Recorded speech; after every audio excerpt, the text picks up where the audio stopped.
ఇప్పుడు ఆత్మ నుండి వచ్చిన ఆకాశానికి శబ్దగుణం ఉంది అంటారు. శబ్దగుణం ఏమిటి?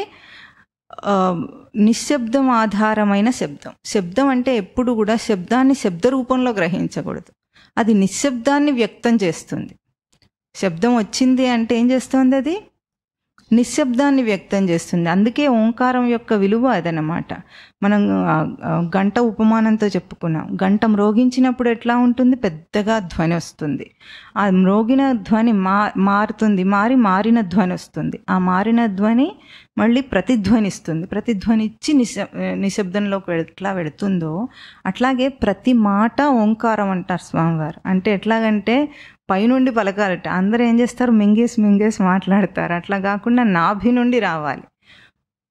ఒక పదంలోని మొదటి అక్షరం పైకి పలకాలని చెప్తుంటారు. అప్పుడు ఏమవుతుంది? ఆ పదం యొక్క ఉచ్చారణ సరిగ్గా వస్తుంది. ప్రతి పదం కూడా అది నిశ్శబ్దంలోకి వెళ్ళాలి. మొదటి పదం పైకి పలకటం. అది మన భాషలో పలికినప్పుడు మనం బాగానే పలుకుతాం. కంఠం నుండి పలికేవి, నాభి నుండి పలికేవి, తాళువుల్లో పలికేవి, అట్లా వేరు వేరు రూపాలు చూపించింది. అంటే శబ్దం ఎక్కడి నుండి వస్తుంది అంటే నిశ్వాసలో వస్తుంది.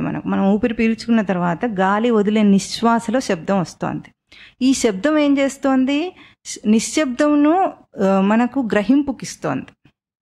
మనం ఏం చేస్తాం? శబ్దం విని గోలలో ఉంటాం. నిశ్శబ్దంను గ్రహించడానికి ప్రయత్నం చేయం. తనకు సమన్వయం చేసుకోవాలని చూస్తాడు, కానీ అది ఇచ్చే మెసేజ్ని తీసుకోడు అనమాట.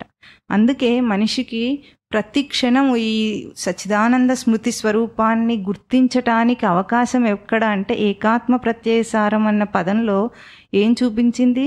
దేని ద్వారా చెప్పలేనిది, దేని ద్వారా మాట ద్వారా వ్యక్తం చేయలేనిది, వివరించలేని దాన్ని ప్రతిక్షణం అనుభవించవచ్చు అన్నది. వ్యక్తం చేయటం కష్టం, కానీ అనుభవం ప్రతిక్షణం అనుభవించవచ్చు.